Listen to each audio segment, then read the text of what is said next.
Dear friends, we had settled, or we had formed the aspiration to spend some time during this interval reflecting about causation, the nidana. And in particular, I had the idea of the combination of the yoniso manasikara, which is the wise reflection, looking within, paying attention in a way which is wise and proper, especially to what we can experience directly, and also paying attention in a way which is framed by the wonderful teachings that we've heard.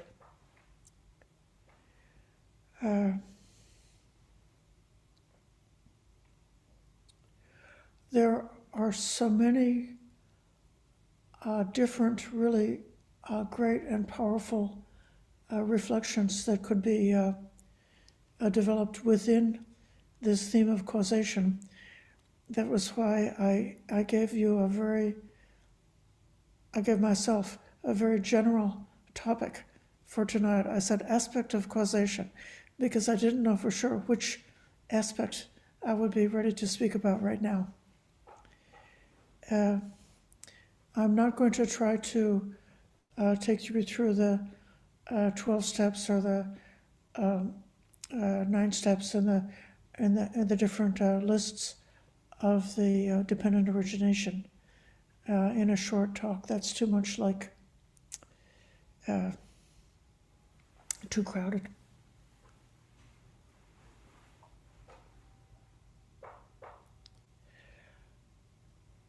One of the steps in causation, it's said that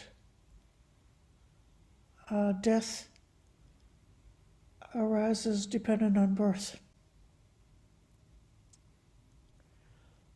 So this is a definite, universal, invariable truth. And it's referring to birth in a kind of, in the real natural sense. Like the chick is born from the egg, or the baby is born from the mother's womb.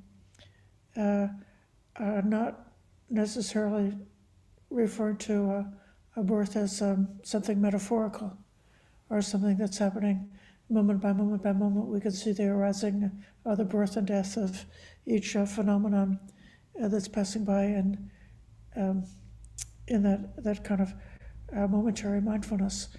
But instead, to reflect deeply about what we know, what we have witnessed, what we have experienced about this truth that beings who are born will have to die.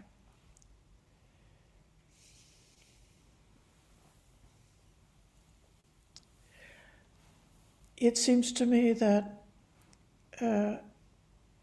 many wisdom traditions recognize, as is explained in the Dhamma, the value in reconciling oneself to this inevitable fact. So both a foolish person or a bad person, an uneducated person has to die, and even an arahant has to die, or a sammasambuddha has to die at the end of their life.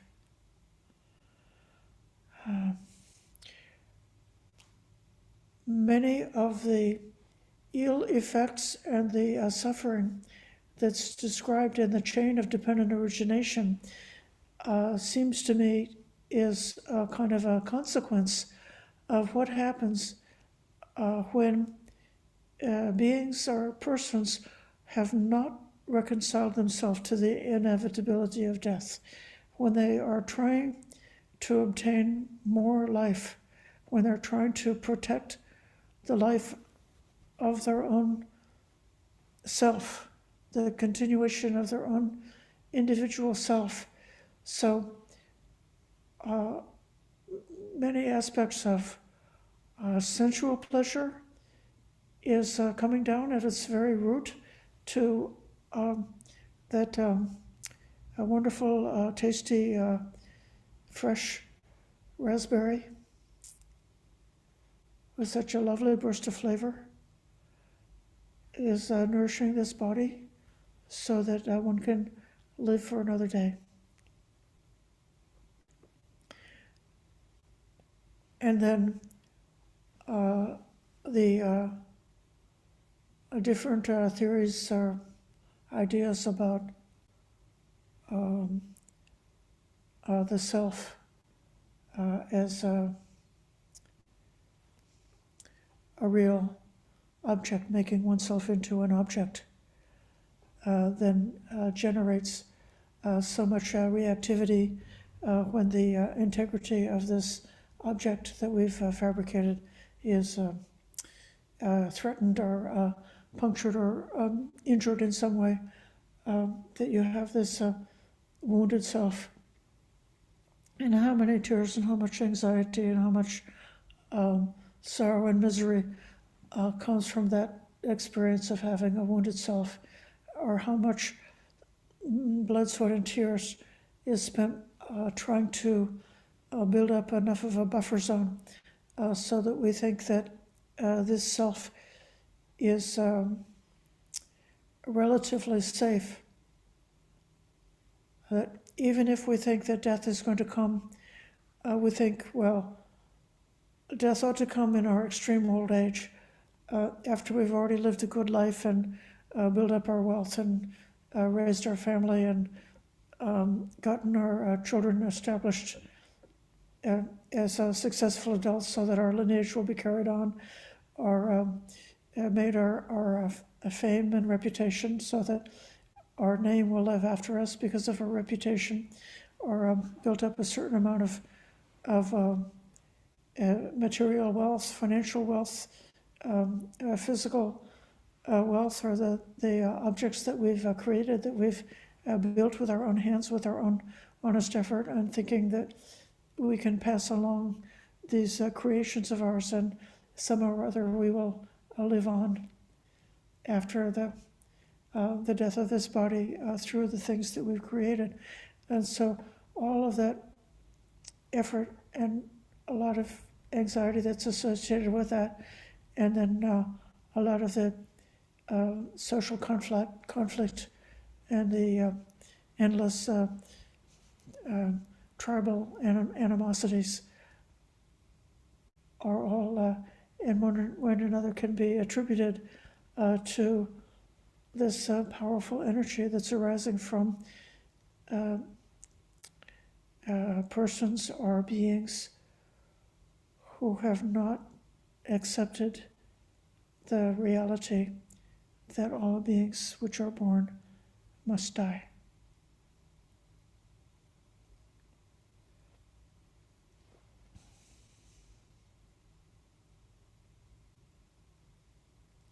It's not only true that people who are advanced in years may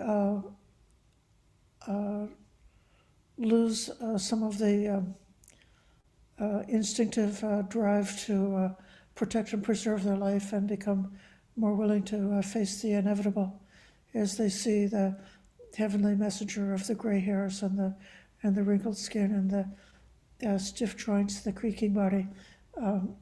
That then, so it's normal for an elder to turn their mind towards the contemplation of death, but also young persons as well,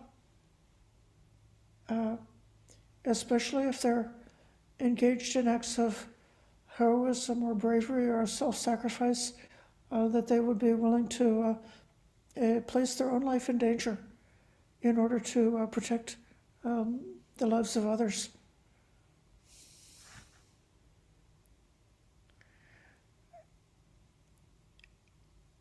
And so a person like that must be a person who has somehow been able to reflect more deeply about the reality of death and become fully reconciled to it, so completely reconciled that they understand that the value of the karma they do and the good deeds that they do is so much more significant and important than the mere survival of this physical body.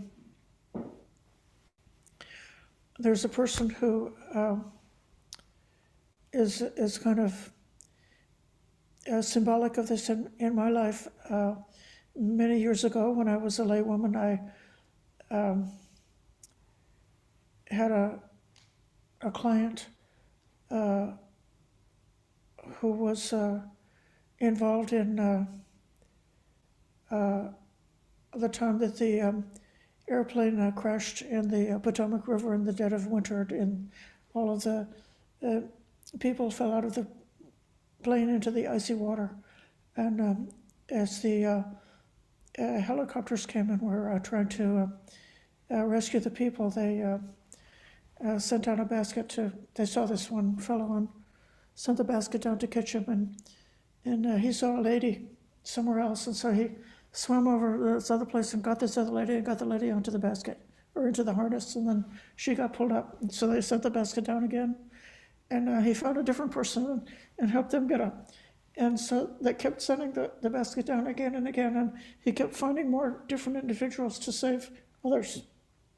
And then finally, they sent I think one of the rescue team was sent down to get this one guy who was failing, and he had died from the cold by the time they were able to pull his body out. So that person had some kind of a instinct of generosity or instinct of helping that was more powerful than the instinct to protect life and to try to live a little bit longer.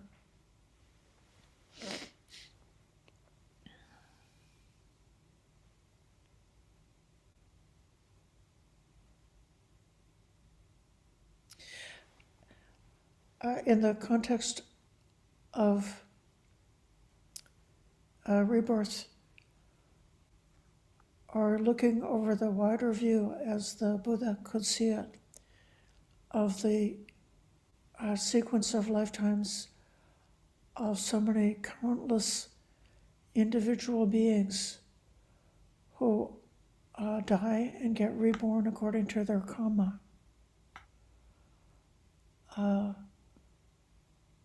Then we don't simply understand it in terms of having a kind of a stoic philosophy of being resolved to be not grasping or not rejecting or not running away from our own death, but instead having that attitude of perfect neutrality towards the death of this particular body, the one that we've got right now. But then the Buddha then showed us the way to go beyond that, to think of the even a more deeper formations that's perpetuating the cycle of birth and death through the rounds of samsara.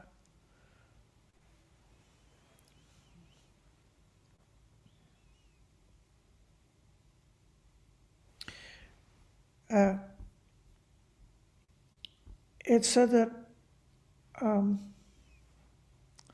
the condition for birth is bhava, which is sometimes translated as becoming, and sometimes translated as existence, or Ajahn Brahm translated as a state of existence, or Ajahn Bhante Sujato translated as continued existence. But the feature of bhava is that it is always described in terms of the different realms of existence, like the sensual realm, the realm of fine material form, or the formless realm. So it's not just being born in some abstract way, but being born into some specific world. And this is the world that we have fabricated throughout our life. We got born, those of us listening to this talk, were born into the human realm. If there's any devas around, they were born into the deva realm. And ever since we were babies, we used the results of the six senses and the natural faculties of the mind to create within our own mind, to create the world in which we inhabit, which we exist in. And it's a different, for different individuals, according to the variations in how sensitive their different senses are. So one person who's extremely sensitive might experience the world as being something that's kind of like sharp and poking and challenging and difficult. And someone who's their nervous system, or their, what the genetic, whatever they were born with, is more like of a dull or a placid kind of a body that, and body and brain that they got born with, that they could be living in a world which is more of a dull world or a placid world. A person who's colorblind might live in a world with fewer colors. A person who's a dog or a horse might live with a completely different, totally different set of experiences and ways of constructing or fabricating their world.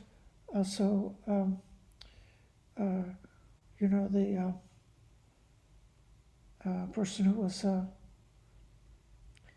I think horses and dogs like to follow the head of the pack, so they could have been born with something in their brain that is able to have a world that's got a leader like that, and a really big drive to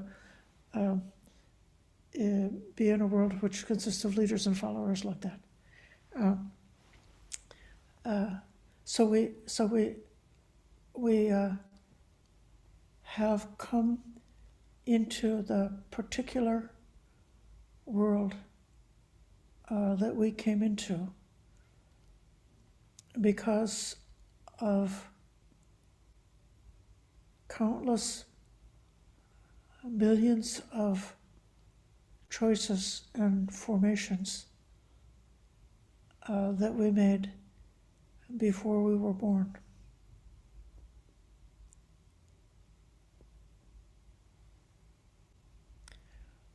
That brought us into this particular spot. And it's not like that bhava is, say there's an empty house and we were chose to be born and to occupy a house that was pre-existing. Instead, it's more like the mind fabricates a house in the sky, and then we have to go and live in the house which we have fabricated. And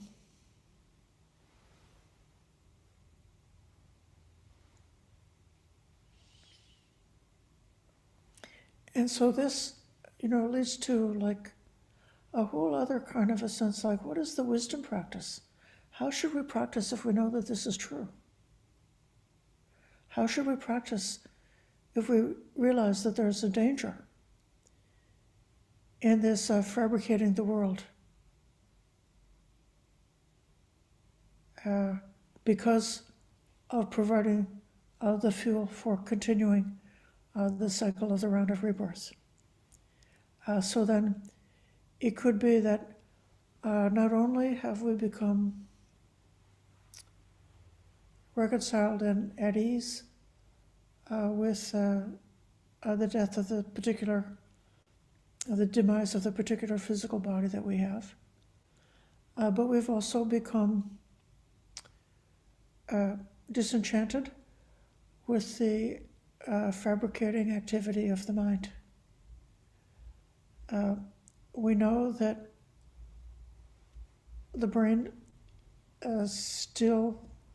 the mind still goes on with this fabricating activity. I had some lovely conversations with people today, and I felt so much enjoyment and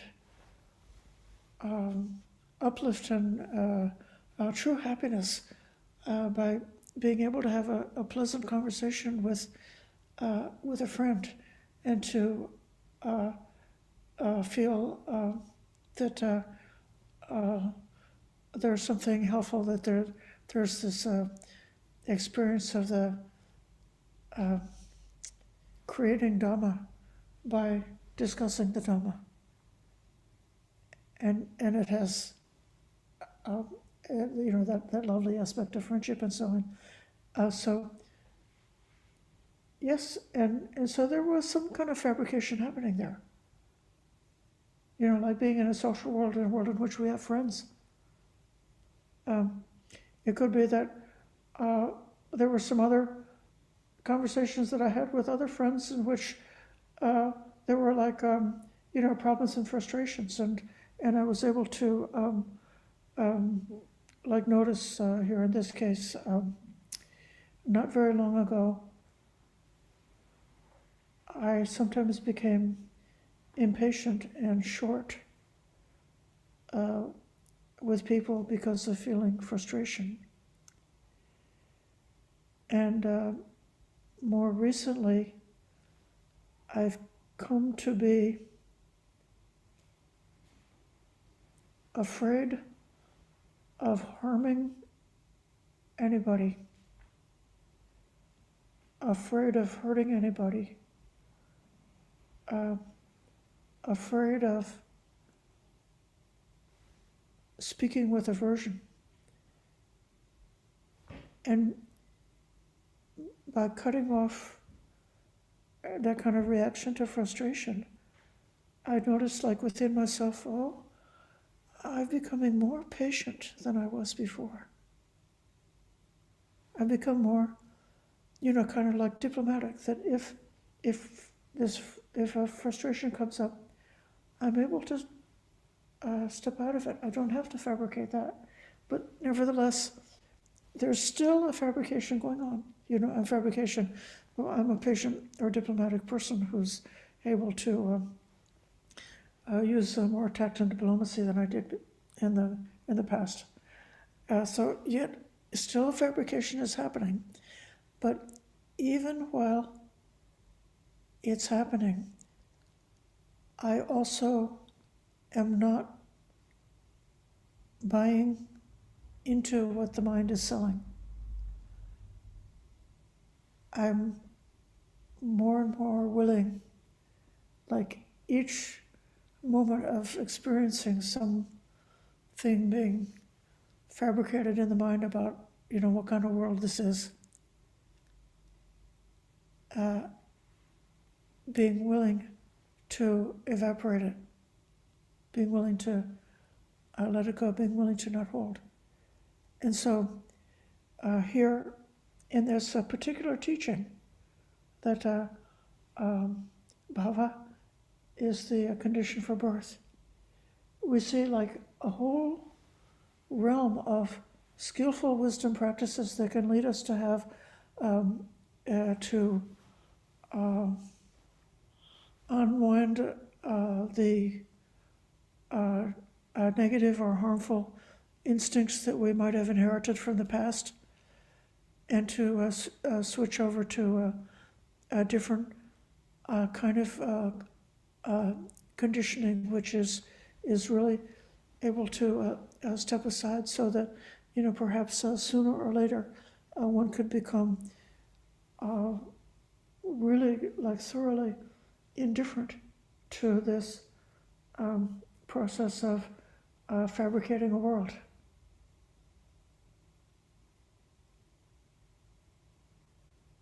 And then when the time approaches, that's our moment. Maybe the mind would not be engaged in fabricating a world anymore.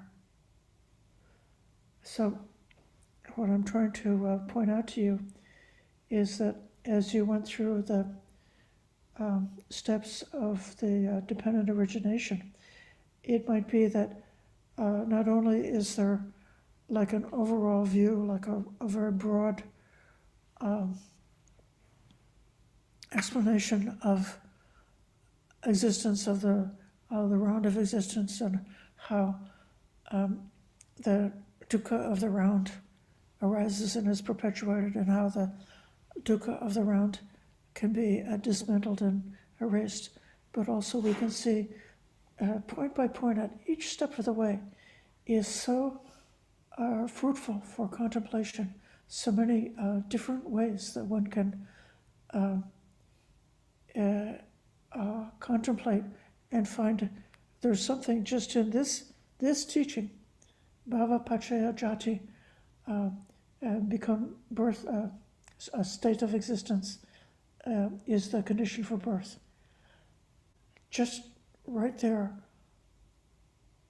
there's so much inspiration for yoniso manasikara, for wise contemplation, for thinking, pondering, and eventually for integrating a transformed way of experience our world as we have stepped away from the untaught, ignorant, natural, inherited assumptions, which might lead us to think, well, the mind fabricates an entire world, and it's very different from the world that the horse and dog or the deva is fabricating. Isn't that what a miracle it is? How great it is that we can fabricate this world. No, not great, not wonderful. Danger, danger. It's something that it's natural, but we nevertheless would not wish to cling to that, would not wish to buy into it.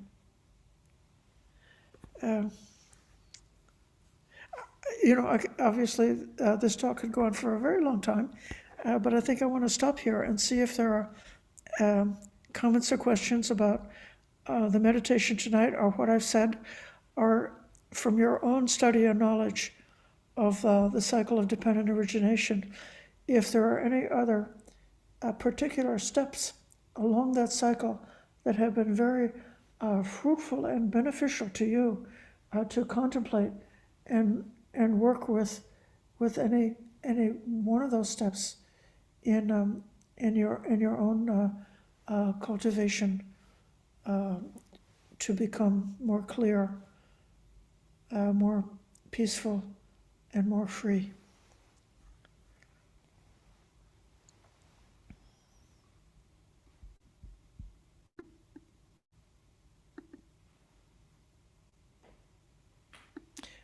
We have a comment from Amita Kanti, who's here in the room. Could you come over there and talk to the mic?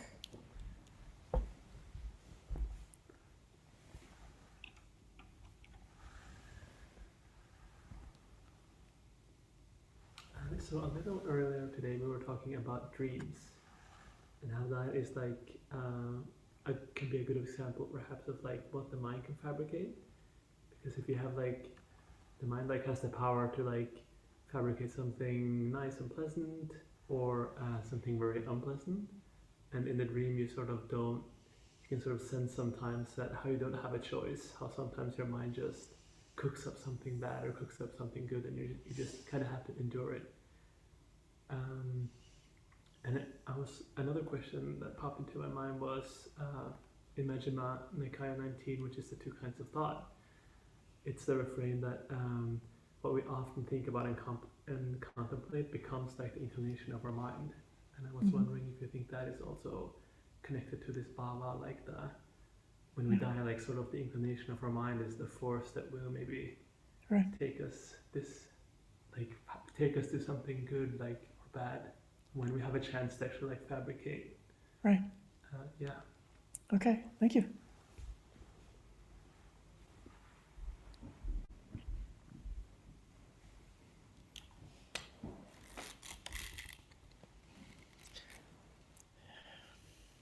So whatever we think and ponder on becomes the inclination of the mind or the inclination of the citta. And then if our thoughts are unskillful and toxic, then habit can be developed that then becomes more like a prison rather than like a space of beauty and happiness. So I understand that whether we're fabricating a pleasure palace or a torture chamber, it's still a fabrication, and they each have a danger in their own way. The pleasure palace that we fabricate is more, in a way, sneaky or deceptive or difficult to see the danger in it, to be willing to let it go. Whereas if we have fabricated a torture chamber, then we're certainly motivated to find a way out of it.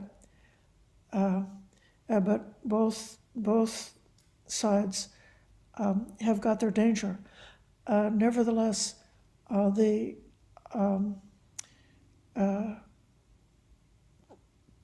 path which we follow, the Eightfold Path, and the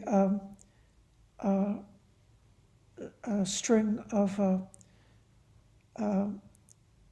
causation involved with our training, is very much a path of true happiness, looking for the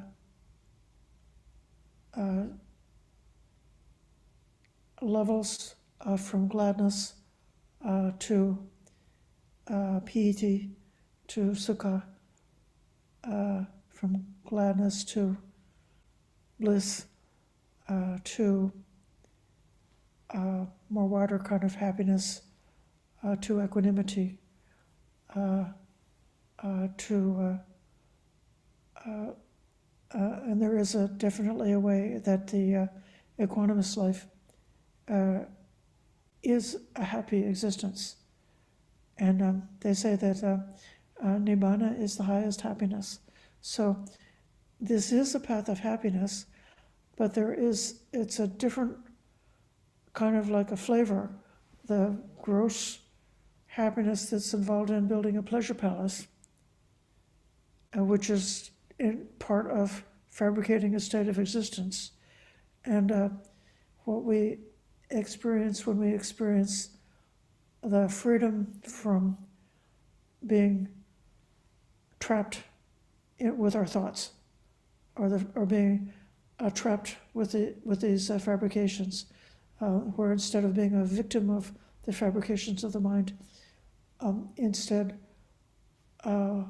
we realized the possibility of making a choice, making wise choices, and of letting go of fabrications completely. So that's my thought about that. I'll call on Richard.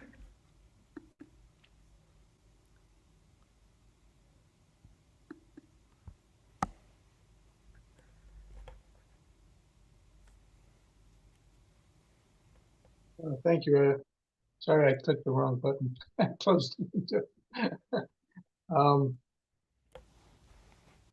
this question here about bhikkhu, whatever a bhikkhu frequently thinks and ponders upon, that will become the inclination of his mind. This is Sutta 19 in the Majjhima Nikaya, section 6 by Bhikkhu Bodhi's definition.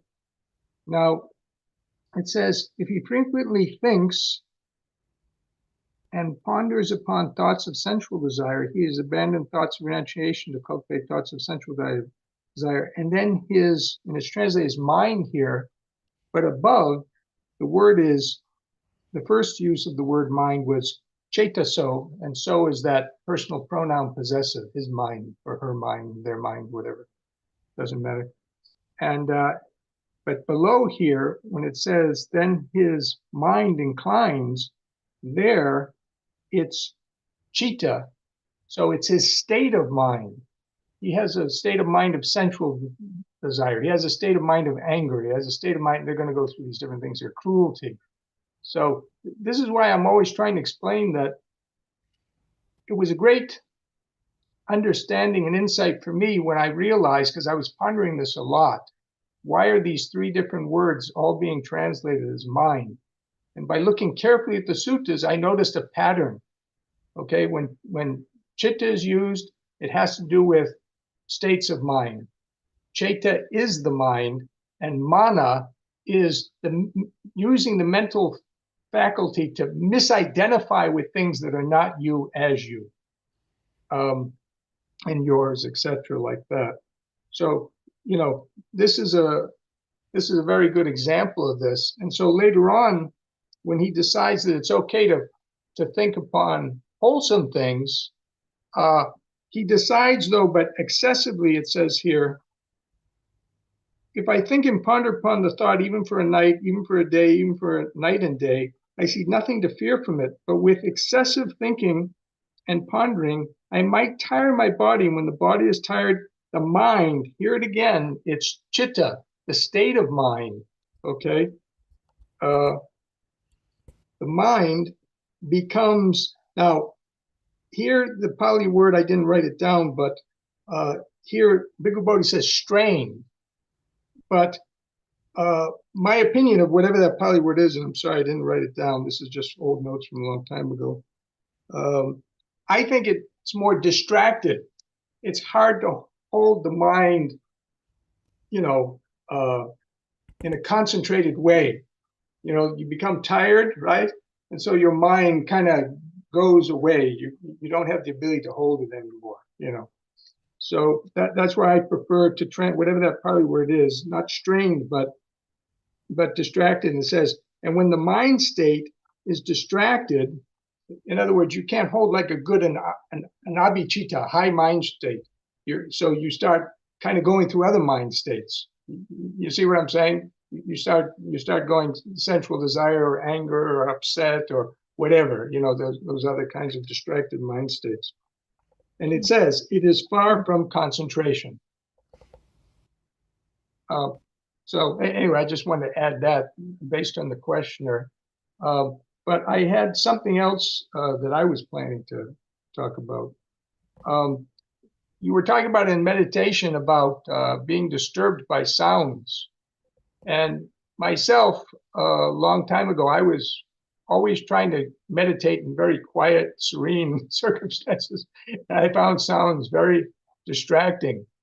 But one day I thought to myself, well, wait a minute now. The Buddha is off in the forest somewhere, and the birds and the animals are making all kinds of noise, usually all the time, as well as the wind is blowing and rustling the leaves and the trees and so many other things, right? Can be producing sound, right? But you never see him complain in any sutta, like try to find a real quiet place, where there's no sound at all. And when that thought came to me, and well, the Buddha didn't have a problem. He was able to go all the way to enlightenment, even with some, obviously normal distracting background sounds. I mean, it is possible sometimes to find a place in nature that's, pretty quiet, but not always. So, with that thought, my mind kind of relaxed, and sounds didn't bother me anymore. In doing meditation, I don't seek them out. It's not that I go to a particularly noisy place and say, "Hey, this is a great place to meditate." But if I'm meditating and some sound arises, right, I don't let it bother me. At the end of what you were saying earlier, you said we don't fabricate the world. That's kind of an idea. Like some people think, okay, I'm an eternal spirit or something, right? So I'll just go along with the play of the universe, you know what I mean? And play along, right? Which kind of has this idea as if they're fabricating their experience or something like that. I'm going to have the experiences I want to have, everything will be, and they lived happily ever after, like they always say in the fairy tale, right? But the thing is, on a subtle sense, we don't fabricate anything. We misidentify with the thing of the world, like this body, right? Through the mana process, right? This is mine, this I am, this is myself. And then now we're riding it. You know what I mean? You're in this big machine, and you have a little bit of control over it, but a lot of the most important things about it, you have no control about whatsoever. Like Buddha said, let my form be thus, let my form not be thus, like that. And then, of course, you can't keep yourself alive forever and so many other things like that. So it's sort of a delusionary idea to think that you're like, have a tremendous amount of self-control about what's going on. It's more like going to the amusement park and getting on the roller coaster. You know what I mean? Hey, this should be fun, right? So the only control you have is that you got in the seat, and you sat there, where it goes, fast, slow, spinning around upside down, whatever, you don't have any control over it. It's just going to take its course. Well, I was going to say something else about Paticca Samuppada, but I think I probably talked too much already. Anyways, thank you for listening. Thank you very much. It's wonderful to hear from you again.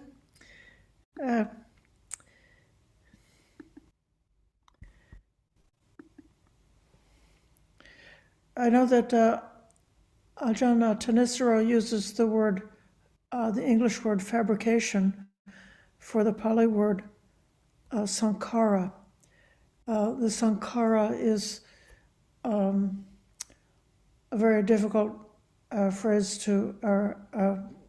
word to really capture the meaning without Excuse me. more confusion. Yes. I don't mean to break in, but because I started thinking about the other person's question, I forgot. I was going to add that you do fabricate sankhara, but that's that's your own mind's chaitana, volitionally. You do make. I'm talking about everything else, the physical body and the elements and all those things. Right. Those are just there. So anyway, I'm sorry about that. I didn't mean to mislead and say you don't fabricate anything. I just meant the things that we think are us and everything. You don't fabricate that. Okay, thank you for bringing that up. That's it. And indeed, what the Mahanidana Sutta says about how this grasping comes to be. Okay, grasping is the condition for a state of existence, upadana, paccaya bhavo. And the explanation for that upadana, the fuel for fabricating the state of existence and then going to live in the state that you fabricated. It says, grasping at sensual pleasures, views, rites and rituals, and theories of a self. And so the kama upadana, so grasping on pleasure,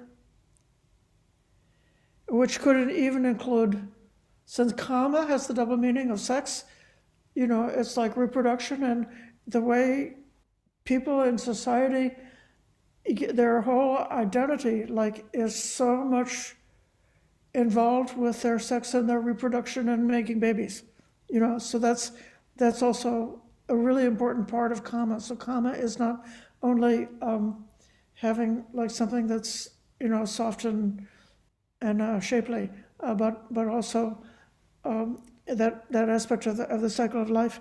And then the rites and rituals, I think, is especially about those rites and rituals that are designed to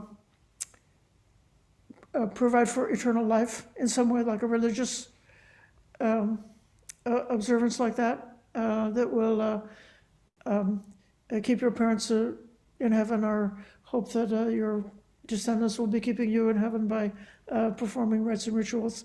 And then the views is like, this is pointing to what exactly what Richard was pointing out. There's 1,001 different kinds of views that are associated with this fabrication of this, translated as grasping, which is the fuel for lodging yourself, planting yourself in a state of existence, because you believe it. You know, it doesn't work if you don't believe it. But if you think that this world that I'm experiencing is the real world, in the way that, I have I might have a paranoid personality, and I experience the real world as being full of danger. You know, full of people who are out to get me, or something like that. So that's like, I fabricated that world based on my personality. Or if I've got a Pollyanna kind of a personality, then the world is filled with fluffy bunny rabbits and baby chicks, and everything is marvelous and wonderful. And so I could live in a marvelous and wonderful world because that's just the world that I fabricated. So that's, and there, you know, all kinds of other wrong views, and then the theories of the self. That's an aspect of wrong view, is the various different kinds of theories about the self. So then,